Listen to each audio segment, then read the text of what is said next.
তা আমাদের ধাপে ধাপে জীবন, আর ধাপে ধাপেই আমাদের ইবাদত। মাসের সাথে আল্লাহ তাআলা ইবাদত রেখেছেন।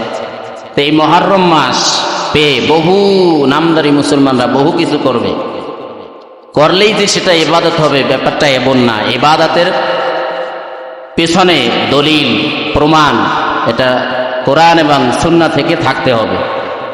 যদি থাকে আর সে অনুযায়ী করে তাইলে সেটা হবে সওয়াব এবং ইবাদত। মন চাহি কিছু করলেই সেটা ইবাদত হবে না।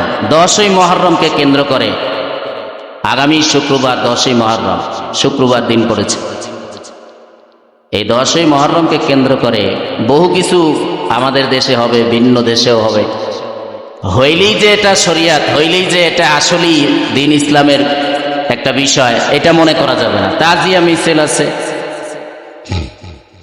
ইরানিরা বহু কিছু বাড়াবাড়ি করে এই 10ই মুহররমকে কেন্দ্র করে হায় হুসাইন বলে নিজের শরীরের ভিতরে আঘাত করে, ছিঁড়ে ফেলে, ছুরি দিয়ে আঘাত করে। এই সমস্ত কর্মকাণ্ড ইসলামের সাথে আদৌ কোনো সম্পর্ক নাই। কারণ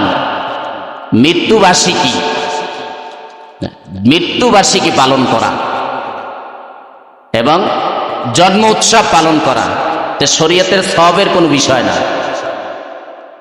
আপনি যদি পালন করতেই চান বা মানুষ যদি পালন করতেই চায় তাহলে এতটুকু করতে পারে, জন্ম উৎসবের দিনে সে দোয়া করতে পারে, নামাজ আদায় করে তার জীবনের জন্য দোয়া করতে পারে।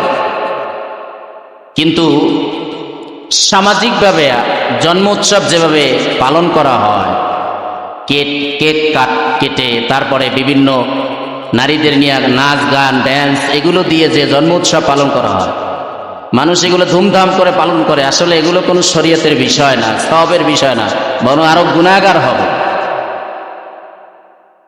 মৃত্যুবার্ষিকী পালন করতে গিয়ে আমরা এলাকার মানুষদেরকে দাওয়াত দেই, খাওয়াই, আয়োজন করি, গরু জবাই দেই, বহুত কিছু করি। এটা যদি কেউ করে আর এই খাবারটা গরিব অসহায় ব্যক্তিদেরকে খাওয়ানো হয়, তো খাওয়ার দ্বারা যেই সওয়াবটা সেই সওয়াবটা সে পেতে পারে। কিন্তু আসলেই মৃত্যুবার্ষিকী পালন করতে গিয়ে আমরা যা করি এগুলো আসলে শরীয়তের সাথে কোনো সম্পর্ক নেই। এজন্যে কেউ মারা গেলে ওই দিন আসলে আমরা তার জন্য দোয়া করব। আমার জন্ম তারিখ যেদিন আসবে ওই দিন যখন সামনে হাজির হবে আমরা নামাজ আদায় করে দোয়া করব, নিজের জন্য দোয়া করব, সন্তানের জন্য দোয়া করব। আল্লাহ তাআলা যাতে নেক হায়াত দান করে, সন্তানকে দিনদার বানায়, এজন্য দোয়া করতে পারি। এতটুকুই করা যায়। দেখেন হায় হোসাইন বলে তিনি যে কারবালার ময়দানে শহীদ হয়েছিলেন সেটাকে পালন করতে গিয়ে কিছু নামদারি মুসলমান শিয়ারা যে সমস্ত কর্মকাণ্ড বাংলাদেশেও করে, এগুলো আসলেই ইসলামের সাথে কোনো সম্পর্ক নেই। আজও পর্যন্ত কোনো সাহাবী রসুলের ইন্তেকালকে উল্লেখ করে এইভাবে তারা যেভাবে করতেছে, এইভাবে কি কোনো সাহাবায়ে কেরাম করেছেন? কোনো তাবেঈরা করেছেন? কোনো তাবেঈনরা করেছেন?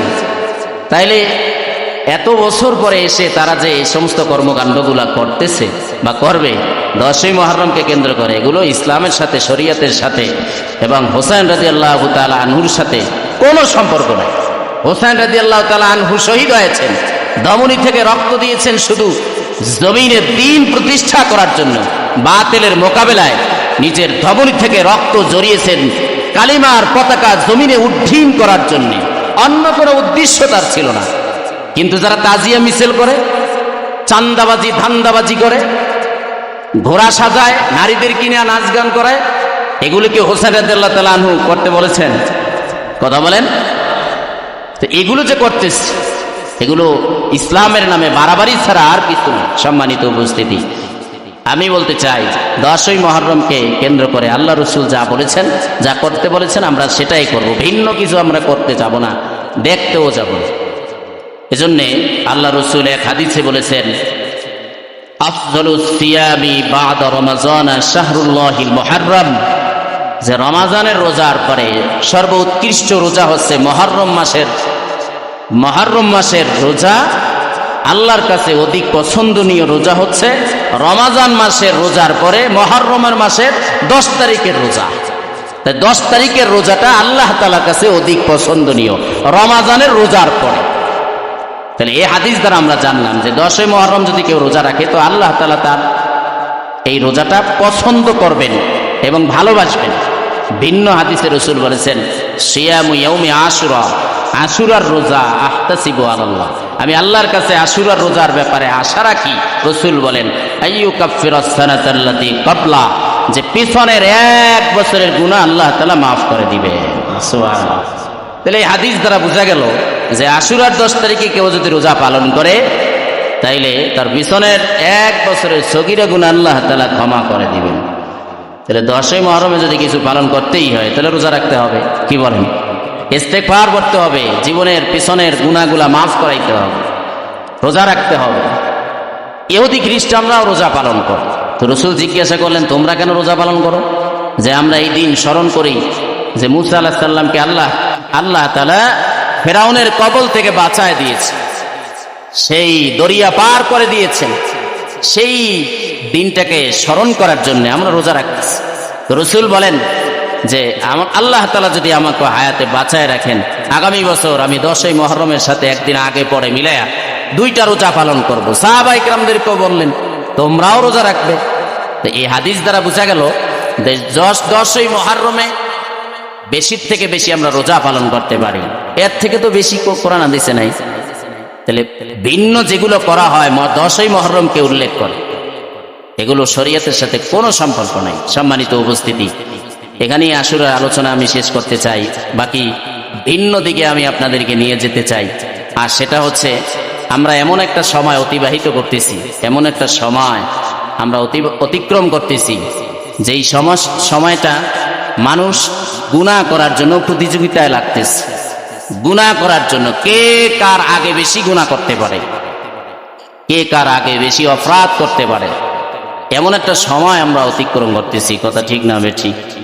এমন একটা সময় আমরা অতিক্রম করতেছি, মানুষ ইবাদত করতে চায় না, নামাজ করতে চায় না, দিনের কাজ করতে চায় না, শুধু গুনাহ দিয়ে নিজের জীবনটাকে সাজাতে চায়, বরং খালি গুনাহকে তো গুনাহ মনে করেন।